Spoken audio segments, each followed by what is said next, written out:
The air inside the cramped cockpit of the Starcraft Hummingbird was thick with tension as it descended towards the rocky surface of Zalara. Captain Leo Strickland, a seasoned explorer in the realm of interstellar diplomacy, adjusted the controls, his gaze fixed on the alien landscape sprawling beneath him. His mission was straightforward, yet historic. Establish first contact with the Threxians, a species known through intercepted transmissions for their martial society and strict codes of honor. Leo's communicator crackled to life. Hummingbird, this is Earth Command. Confirm systems check and approach vector. Over. Earth Command, Hummingbird here. Systems green, vector confirmed. Starting descent now, Leo replied, his voice calm, belying the adrenaline coursing through his veins. As the Hummingbird touched down on the dusty surface, Leo suited up for his first encounter. He checked his reflection in the cabin's small mirror. His suit was pristine, the Earth emblem shining on his chest. Stepping out onto Zalara, Leo's boots stirred tiny whirlwinds of red dust. He scanned the horizon with his visor's enhanced optics.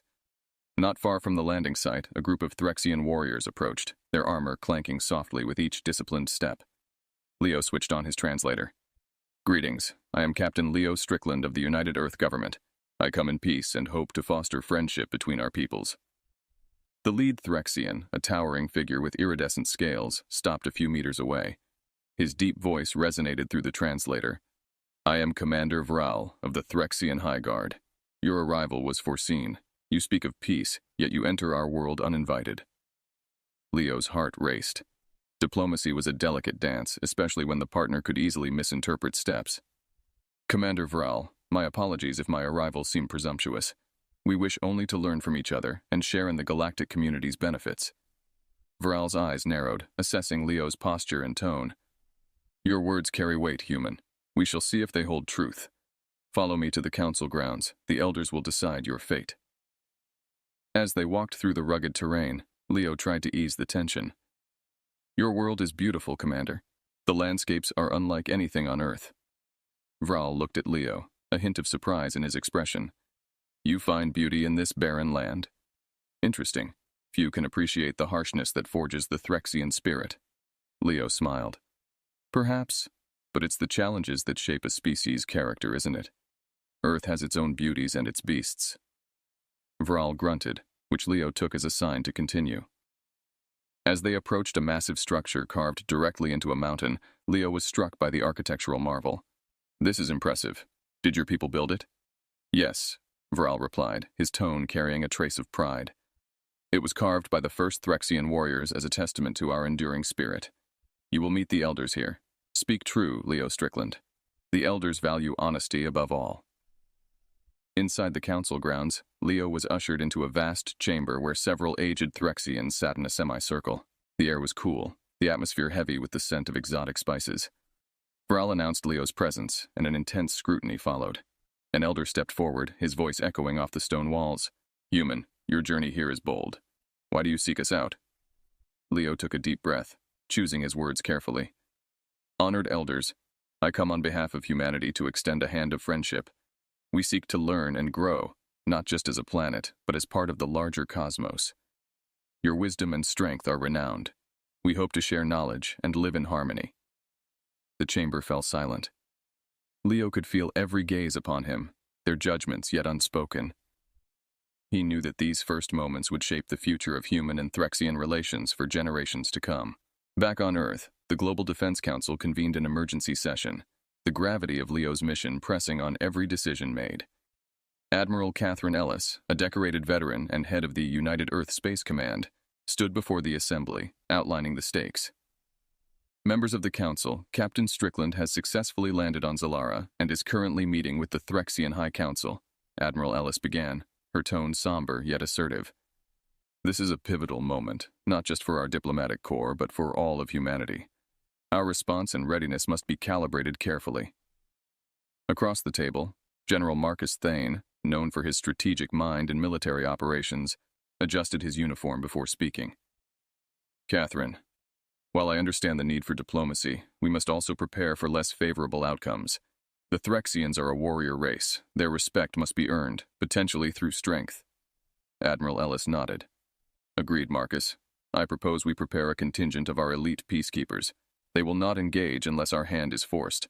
Their presence in orbit around Zalara could provide the necessary support to ensure Captain Strickland's safety and our interests. The discussion shifted towards the logistics of such an operation. Lieutenant Commander James Holden, an expert in extraterrestrial tactical deployments, brought up the specifics. If we're to deploy the Peacekeeper unit, we need to equip them with non-lethal deterrence. Our goal is to de-escalate any potential conflict, not provoke it. Admiral Ellis turned to Dr. Lena Joe, the lead xenopsychologist. Lena, what's your read on the Threxian temperament? How likely are they to view our actions as a threat rather than a precaution? Dr. Joe, who had spent years studying interstellar species behavior, responded thoughtfully. Threxians value strength, but they respect boundaries. If we make it clear that our forces are for defensive purposes only and communicate this openly, it might reinforce our commitment to peaceful relations. The Council agreed on the strategy. As the meeting adjourned, Admiral Ellis communicated the plan to Space Command. Within hours, the elite Peacekeeper unit was briefed, equipped, and ready aboard the Starship Sentinel, orbiting Earth. Meanwhile, back on Zalara, Captain Strickland continued his delicate dialogue with the Threxian elders. As discussions about cultural exchange and technological cooperation unfolded, Leo sensed a growing respect, but also skepticism among the Threxians. After the formal meeting, Commander Vral escorted Leo outside, where the Zalaran sunset painted the sky in hues of crimson and gold. Leo Strickland, you speak well, but words are the beginning. Actions will prove your kind's worth, Vral remarked, his gaze lingering on the horizon. Understood, Commander. We too believe that actions speak louder than words. It's our hope that both our actions here and our intentions from afar reflect our sincerity, Leo replied, watching the alien twilight deepen. Back in space, the crew of the Sentinel maintained a vigilant watch, their sensors and communication systems tuned for any distress call from the surface. Lieutenant Commander Holden oversaw the operation, ensuring that every precaution was in place to respond at a moment's notice. As night fell on Zalara, Leo returned to his quarters, recording his thoughts and experiences in his log. The weight of his responsibility felt heavier in the alien silence. Each decision, each word exchanged with the Threxians could tip the balance towards a historic peace or a catastrophic conflict. In the solitude of the alien night, Leo prepared for the days ahead, knowing well that the eyes of humanity, and perhaps many others across the stars, were upon him, waiting to see what the dawn would bring. In the heart of Threxian territory, the city of Rexic stood as a testament to the might and pride of its people. A vast cityscape, surrounded by impenetrable walls and watchtowers, it was the site chosen by the Threxian elders for further negotiations with Captain Leo Strickland. As Leo approached the city gates, escorted by Commander Vral and a cadre of Threxian warriors, he felt the weight of countless eyes upon him. Commander Vral led Leo through the bustling streets where merchants hawked exotic goods and warriors paraded in armor that clinked melodically. Despite the vibrancy around him, Leo noticed a palpable tension as residents eyed him with curiosity and a touch of suspicion. Commander, these festivals are impressive. Are they common? Leo inquired, attempting to break the ice as they walked. Vral nodded, a slight grin breaking his stoic demeanor. Yes, it is the season of fire, a time of renewal and celebration. We display our strength and honor our ancestors. It fortifies our spirit for the challenges ahead. As they made their way to the city center, a disturbance erupted at the far end of the market square. A group of Threxian youths, emboldened by the festival's energy, began to throw stones at Leo, shouting slurs about the Earthling among them. Vral's reaction was swift. He barked orders, and Threxian soldiers quickly subdued the ruffians.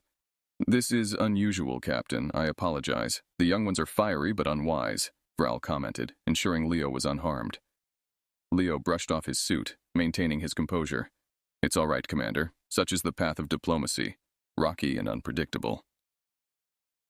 Their arrival at the Elders' Hall was met with a mixture of reverence and apprehension.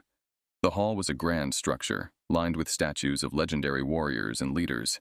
Inside, the air was cool, filled with the murmurs of the awaiting council. The meeting commenced with Leo presenting gifts from Earth, a collection of scientific texts and technological innovations.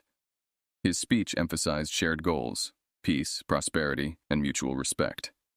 However, the earlier incident in the square had stirred unease among the Threxian delegates. As the council debated, word reached the Sentinel orbiting above. Lieutenant Commander Holden received the update with concern. Keep a close watch, he instructed his crew.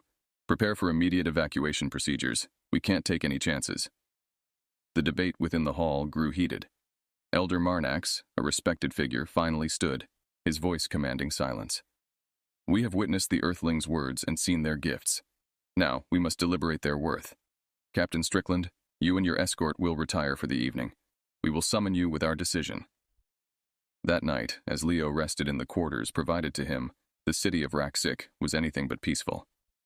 A faction of Threxian warriors, dissatisfied with the Council's openness to dialogue, plotted to seize the Earthling as leverage against what they perceived as potential human encroachment.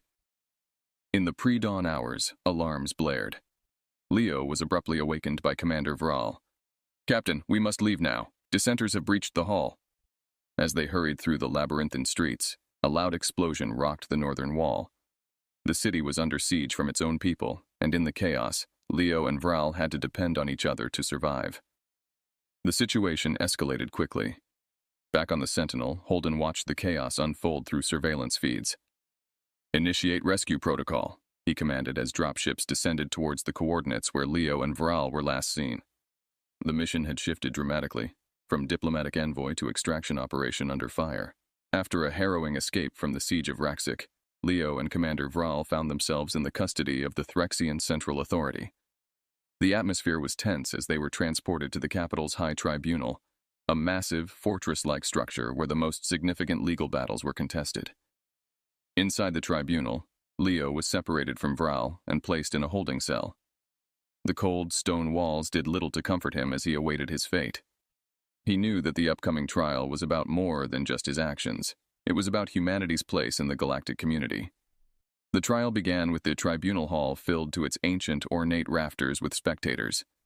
The Threxian media had turned the event into a spectacle, broadcasting across the planet and to other interested systems. Leo, standing alone, faced a panel of 7 elders, each with their own preconceptions about humans. Elder Marnax, who had previously shown some favor towards Leo, was the first to speak. Captain Leo Strickland, you stand before this tribunal accused of inciting violence within our walls and disrespecting our traditions. How do you plead? Leo straightened his uniform and replied, Not guilty, honored elder. I came to your world in peace, and my actions have consistently been in the spirit of cooperation and respect. The prosecution, led by Elder Sarn, presented their case with fervor. The facts show that since the humans' arrival, we have seen unprecedented discord. He speaks of peace, yet brings chaos in his wake. Commander Vral, now acting as a reluctant witness, spoke of the events truthfully, but emphasized the misunderstandings that led to the conflict. Captain Strickland did not incite the violence. It was our own people, swayed by fear and suspicion, who broke the peace. As Leo was given a chance to defend himself, he chose his words carefully, speaking not only to the elders, but to all of Threxia. I understand the fear of the unknown. My presence here is new and unsettling, but I ask you to judge me by my intentions and my actions, all aimed at fostering a bond between our peoples. Throughout the proceedings back on Earth, news of Leo's trial caused a stir among the population and the government. Debates raged over the approach to extraterrestrial diplomacy and humanity's readiness to engage with warrior cultures like the Threxians. Admiral Ellis, monitoring the situation from Earth, organized a diplomatic envoy in case Leo was convicted, intending to negotiate his release, or, if necessary, his extraction. We must prepare for all outcomes, she briefed her team. Leo's trial is not just his own, but a trial for all of humanity. The trial lasted several days, with testimonies from various Threxian citizens and footage from the events replayed. Leo's calm demeanor and respectful bearing gradually won over some of the tribunal's members and the public. His final statement was a passionate reminder of the shared dreams and fears that all sentient beings hold dear. As the tribunal retired to deliberate, Leo was taken back to his cell, where the weight of the galaxy seemed to press upon his shoulders. Alone, he awaited the decision that would not only determine his fate, but potentially shape the future relationship between humanity and the Threxian Empire. The outcome of this trial could either open a door to a new ally or seal it shut, igniting further conflicts across the stars. The tension in the air was palpable as the members of the Threxian tribunal filed back into the chamber after hours of deliberation. Captain Leo Strickland stood alone, a figure of calm resilience as he awaited their verdict. The crowd in the tribunal hall buzzed with whispers and conjecture, reflecting a society on the brink of making a historic decision. Elder Marnax, the presiding figure, rose to speak, his voice resonant in the silent hall. Captain Leo Strickland, you have been charged with inciting violence within our walls and disrespecting our traditions. This tribunal has reached a decision. Leo braced himself, his heart pounding in his chest. Marnax continued. It is the decision of this tribunal that you, Captain Strickland, are acquitted of all charges. However, this decision comes with a condition. You are to leave Threxia immediately and are forbidden from returning. A mixed reaction rippled through the crowd, some voices raised in anger, others in relief. Commander Vral, standing off to the side, gave Leo a subtle nod, a sign of respect from a warrior who had come to understand the true nature of this human. As Leo was escorted from the tribunal hall, the implications of his trial began to ripple outward. Across Threxian society, discussions erupted about the nature of justice and the presence of aliens within their borders. For some, the trial was a testament to the fairness of the Threxian legal system. For others, it was a missed opportunity to assert dominance over a potential threat. Back on Earth, Admiral Ellis received the news with a mixture of relief and concern. Prepare the ambassadorial ship for immediate departure, she instructed her team. We need to bring Captain Strickland home safely and reassess our stance on Threxian relations. Meanwhile, a faction within the Threxian military, disgruntled by the tribunal's decision, began to gather in secrecy. Led by Subcommander Tarnex, this group viewed the acquittal as a weakness in their leadership and a threat to the Threxian way of life. This is not the end, Tarnex declared in a clandestine meeting. The human has shown us our vulnerabilities. We must strengthen our defenses and prepare for the possibility of further human interference. As Leo made his way to the Threxian spaceport under heavy guard, he reflected on the events that had unfolded. Despite the acquittal, the air of suspicion and the palpable tension made it clear that his mission, though not entirely a failure, had stirred a hornet's nest. Upon reaching the ambassadorial ship, Leo was greeted by the crew with a sense of urgency. Captain, we need to depart immediately, one of the pilots urged. There are indications of military movements within the Threxian ranks that suggest possible aggressive posturing. As the ship ascended from Zalara, Leo stood at the viewport, watching the planet shrink away. He realized that while he was leaving Threxia, the story was far from over. The trial had sown seeds of doubt, fear, but also hope. Hope that perhaps future encounters could be handled with more understanding and less conflict. Back on Earth, the news of Leo's acquittal and the tense departure stirred a new debate about the future of interstellar diplomacy. We must learn from this, Admiral Ellis remarked during a debriefing. Our approach to new civilizations must be even more cautious, informed, and above all, respectful of their norms and fears. As the ambassadorial ship made its way back to Earth, Leo penned his experiences, ready to advise on new protocols that would guide humanity in its inevitable encounters with the vast, unknown reaches of the galaxy. His trial had ended, but the journey, for both him and humanity, was just beginning. Back on Earth, the return of Captain Leo Strickland was met with a hero's welcome. News of his acquittal had spread quickly, bolstering public perception of human resilience and diplomatic capability. However, the underlying currents of his experiences on Threxia hinted at a looming threat that Earth's leaders could not ignore. In the weeks following Leo's return, Admiral Catherine Ellis spearheaded a series of high-level briefings with global defense councils to reassess Earth's interstellar defense strategies. We must prepare for any potential Threxian reprisals, she asserted during a closed-door session. Their military faction's disapproval of the trial's outcome could lead to unforeseen consequences. Meanwhile, on Threxia, Subcommander Tarnex marshaled his forces, leveraging the unrest following the trial to enhance his fleet's capabilities. Unknown to Earth, Tarnex had commissioned the development of stealth technology capable of evading human detection systems. His plan was to launch a surprise attack to prove Threxian superiority and reclaim their tarnished honor. The attack came without warning. One evening, as the skies over Earth's major cities enjoyed the calm of twilight, the first wave of Threxian stealth ships breached the atmosphere. The initial strikes were devastating, targeting military bases, satellite arrays, and communication hubs. Earth's response was frantic, but hampered by the invisibility of their assailants. General Marcus Thane, overseeing the global defense network, coordinated a counter-response from the Pentagon's crisis room. Deploy all units with thermal imaging. Track any anomaly in the atmosphere. We need to pinpoint these attackers, he ordered, his voice a beacon of urgency. As chaos ensued on the ground, Leo Strickland volunteered to assist with the defense efforts, drawing on his knowledge of Threxian tactics. They pride themselves on honor in combat. This attack, it's desperate, Leo analyzed, briefing fighter squadrons. Watch for patterns in their strikes. They won't risk extended exposure. Working through the night, Earth scientists and engineers, led by Dr. Lena Joe, raced to adapt existing technologies to detect the Threxian ships. A breakthrough came when an experimental quantum radar, capable of sensing disturbances in gravitational waves, successfully located one of the stealth ships hovering above Chicago. With the new detection systems swiftly deployed across the globe, Earth's defenses began to adapt.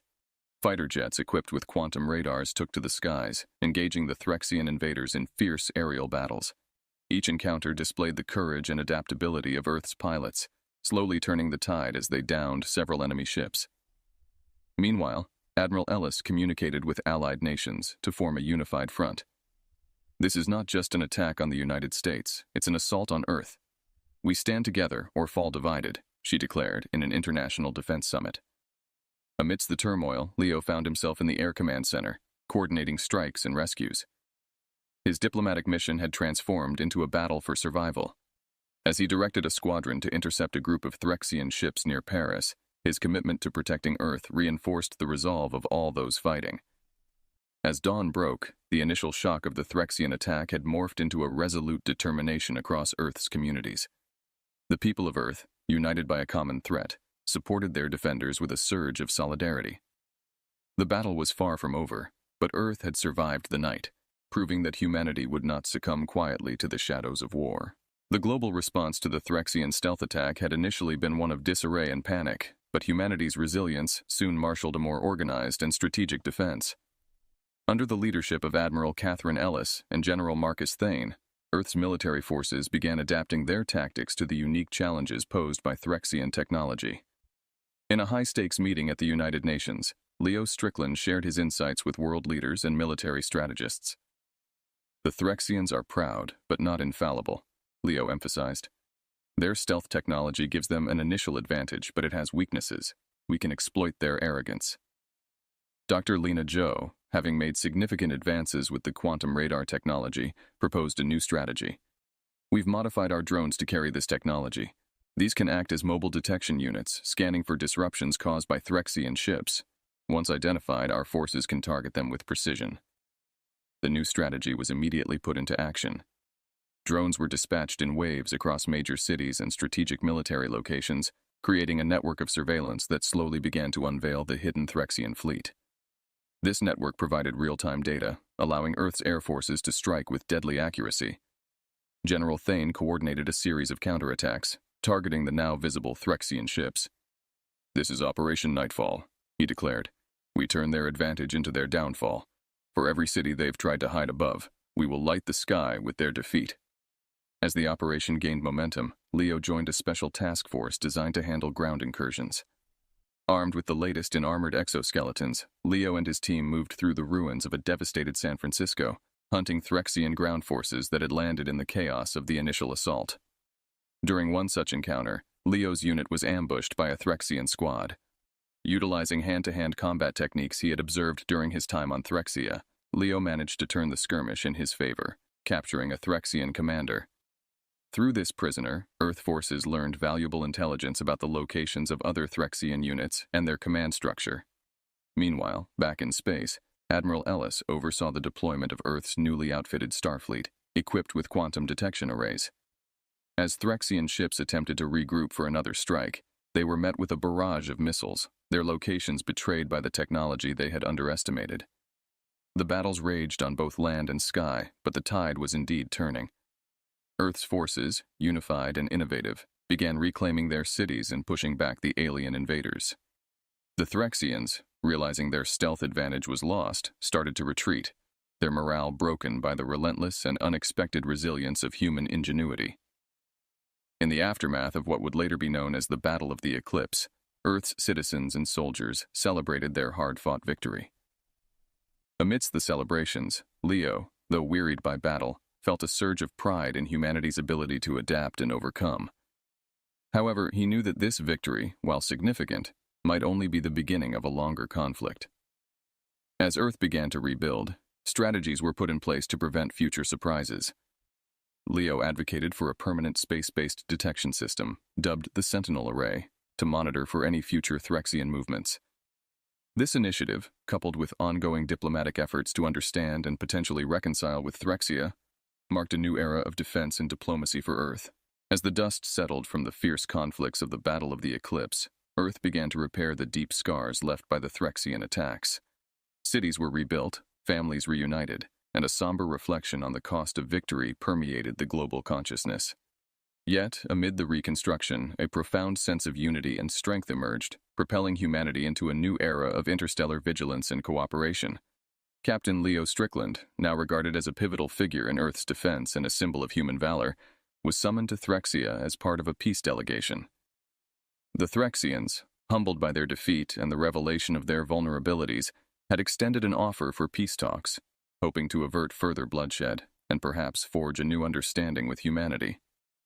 Accompanied by Admiral Catherine Ellis and a team of diplomats and military advisors, Leo journeyed once again to the alien world that had nearly been his tomb. The Threxian capital, previously a place of trial and suspicion, now welcomed them with cautious respect. Commander Vral, who had become a liaison for the peace efforts, greeted Leo with a warrior's nod. "Strickland, your actions have taught us much about humans. Let us see what more we can learn from peace," he said. The peace talks were held in the Great Hall of Harmony, a site chosen for its historical significance as a place where Threxian conflicts were resolved without bloodshed. The discussions were intense, with both sides laying bare their fears and ambitions.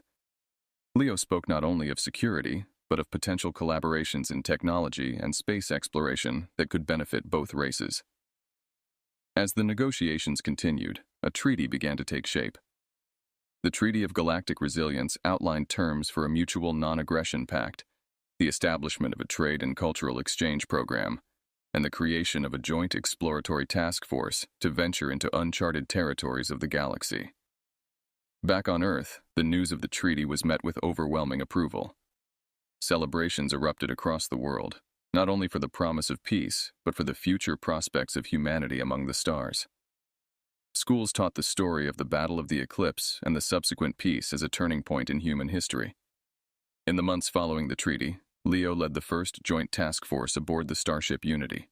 The ship, a marvel of combined human and Threxian engineering, symbolized the new alliance and its far-reaching implications. As Unity prepared to leave Earth's orbit, Leo addressed his crew, a mix of human and Threxian officers. "This ship, this crew, represents what we can accomplish when we choose to understand rather than fear, to build rather than destroy," he declared. The Unity's maiden voyage was to the Rim of Shadows, a sector of space known for its unexplored mysteries and potential dangers. As the starship sailed past the edge of Threxian space, Leo stood on the bridge, watching the stars that had once seemed mere points of light now gleam with possibilities.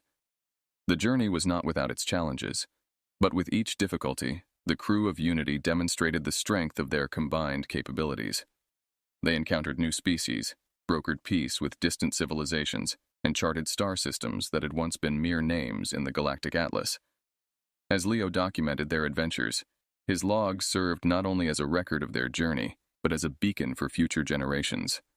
And so, as the sun set over another world, far from Earth, Leo reflected on the journey, from the perils of first contact to the promise of a shared future, and smiled at the thought of the endless horizons yet to be explored.